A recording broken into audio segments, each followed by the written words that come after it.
Hello students, video शुरू करने से पहले प्लीज चैनल को लाइक, शेयर और सब्सक्राइब जरूर करें। एक इम्पॉर्टेंट इन्फॉर्मेशन, अगर आपको इस वीडियो के नोट्स चाहिए तो डिस्क्रिप्शन बॉक्स में दिया गया डाउनलोड लिंक चेक करें। Thank you. चलिए शुरू करते हैं। इस वीडियो में हम पढ़ेंगे BHIC 101 हिस्ट्री ऑफ इंडिया 1 के प्रीवियस ईयर क्वेश्चन और most important questions with answers. ये क्वेश्चंस आपके एग्जाम के लिए बहुत इम्पोर्टेंट है। अगर आपने ये अच्छे से कर लिए तो एग्जाम निकलना पक्का है। Let's begin. Question 5। What are the main features of Ashoka's policy of धम्मा?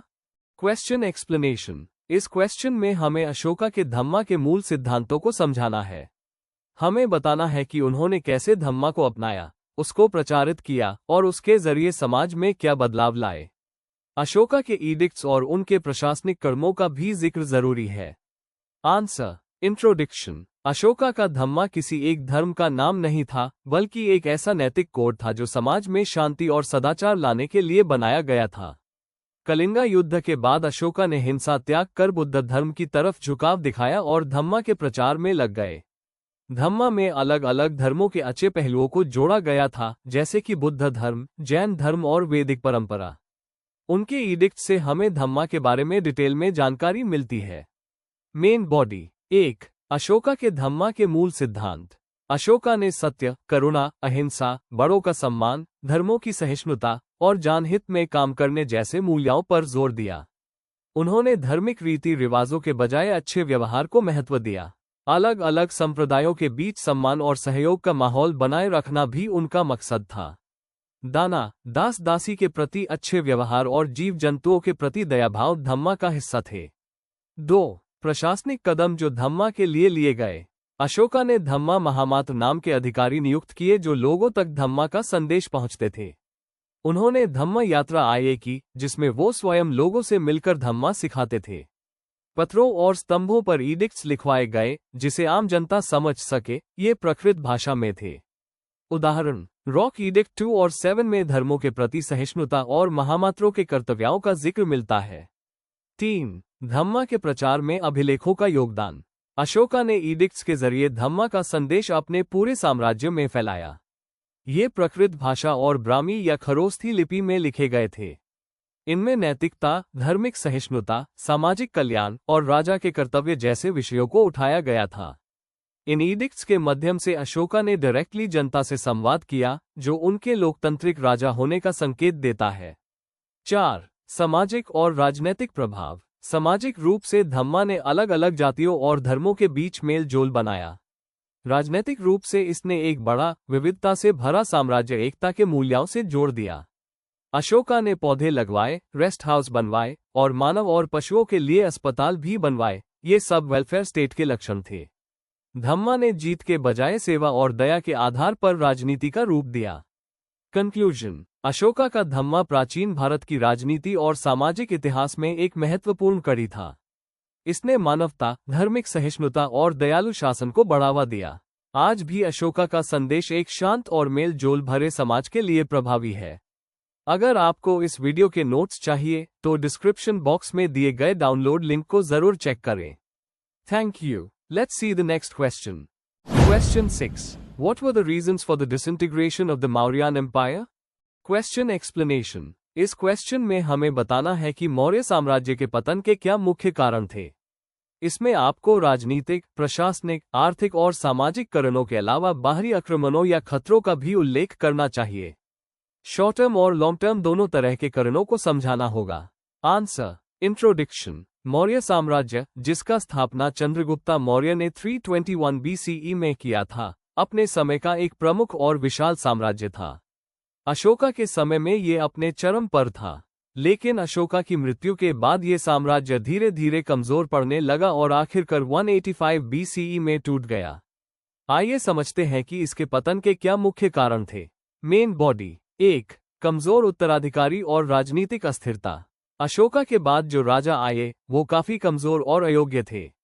साम्राज्य में एंड्रोनी विद्रोह बढ़ने लगे और प्रदेश स्वतंत्र व्यवहार करने लगे। केंद्र की पकड़ कमजोर पड़ गई, जिससे एकता टूट गई। 2. अति केंद्रित प्रशासन। मौर्य साम्राज्य का प्रशासन बहुत ज्यादा केंद्रित था, जो कि मजबूत राजा के दौरान ठीक से चला। कमजोर राजाओं के समय सरकारी अधिकारी अपने पद का दुरुपयोग करने लगे। लोक प्रशासन में भ्रष्टाचार बढ़ गया और लोगों में असंतोष फैल गया। 3. आर्थिक दबाव और वेलफेयर पॉलिसीज का बोझ। अशोका के धम्मा के तहत अस्पताल, सड़कें, पशुओं के लिए आश्रय बनाए गए जिसमें बहुत धन लगता था। ये सब काम नीति रूप से सही थे, लेकिन राजनीतिक रूप से खर्चे काफी बढ़ गए। साथ ही बड़ी सेना और कर्मचारियों को बनाए रखना भी महंगा पड़ा। 4. सेना की अनदेखी और बाहरी खतरों का बढ़ना। अशोका के अहिंसा को अपनाने के बाद सेना को कम महत्व दिया गया। इसका नतीजा ये हुआ कि साम्राज्य आक्रमणों और विद्रोहों से लड़ने में कमजोर हो गया। ग्रीक आक्रमण, जैसे कि डेमेट्रियस का आक्रमण, ने इस कमजोरी को दिखाया। 5. सामाजिक और धार्मिक बदलाव। अशोका ने बुद्धिज्म को बढ़ावा दिया, जिससे ब्राह्मण और हिंदू वर्ग नाराज हो गए। इससे समाज में धार्मिक विभाजन बढ़ा और एकता कमजोर पड़ गई। कास्ट सिस्टम और धार्मिक अंतर्विरोध भी एक कारण बना। 6. प्रदेशों का अलग होना और नए राज्यों का उत्थान। कलिंगा, आंध्र और पंजाब जैसे प्रदेश धीरे धीरे अलग हो गए। पुष्यमित्र शुंगा ने अंतिम मौर्य राजा बृहद्रथा को मारकर शुंगा वंश की स्थापना की। इसी घटना से मौर्य साम्राज्य का अंत माना जाता है। कंक्लूजन। मौर्य साम्राज्य का पतन कई कारणों का नतीजा था: कमजोर राजा, आर्थिक दबाव, प्रशासन का गिरना और बाहरी खतरा। अशोका का धम्मा नीतिगत रूप से अच्छा था, लेकिन राजनीतिक दृष्टि से साम्राज्य को कमजोर बना दिया। इस साम्राज्य के गिरने के बाद नए राज्यों और नए समय का आरंभ हुआ। If you need the notes of this video, there's a download link in the description box.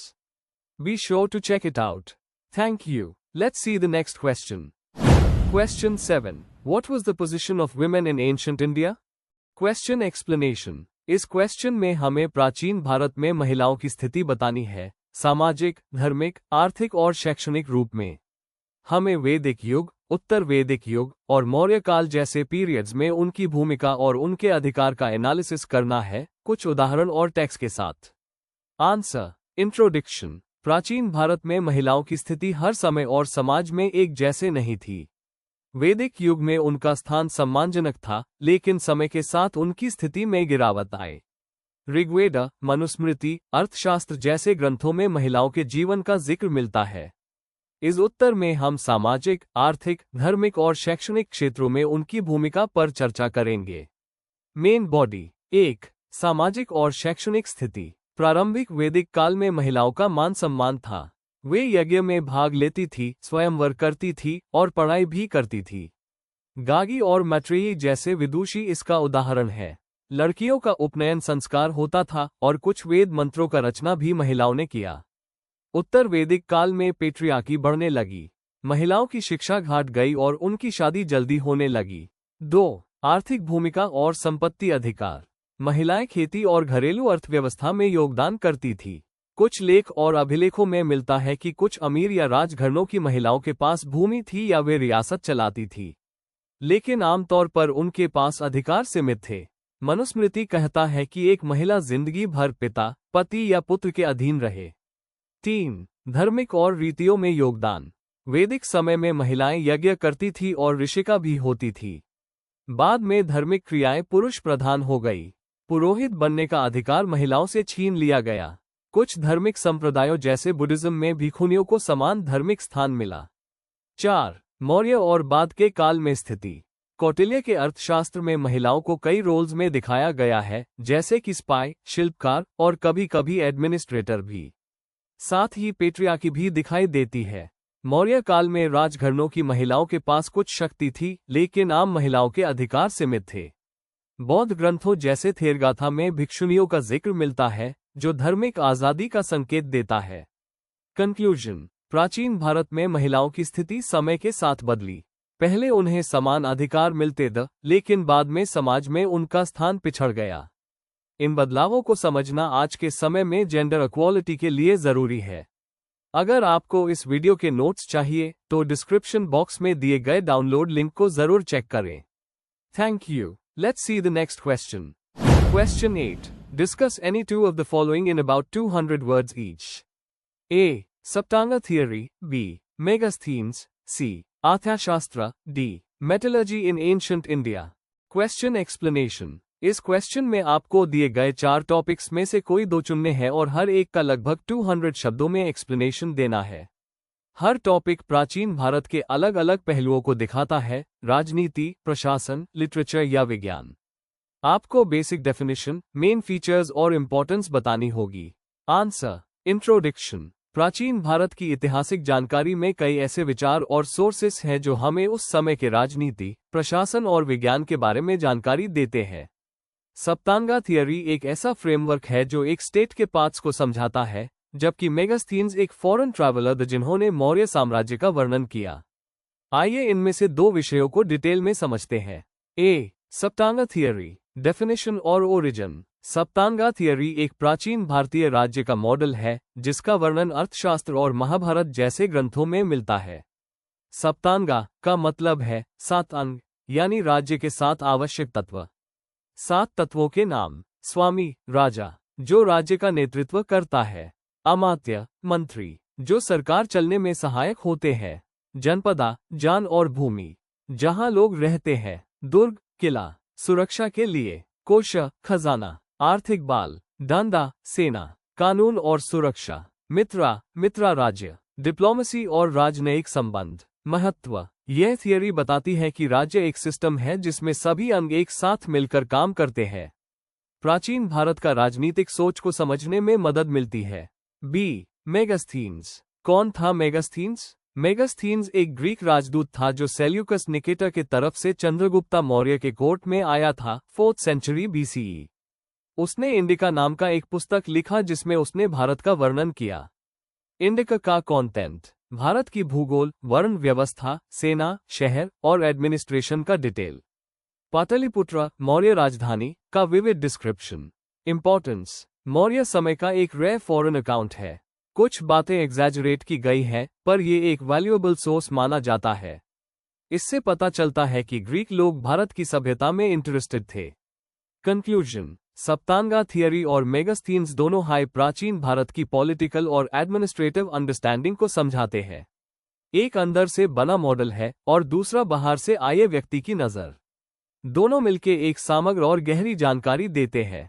Before we end, please like, share and subscribe the channel for more such study materials and one important information अगर आपको notes चाहिए तो description box में download link दिया हुआ है, जरूर check करें। Thank you.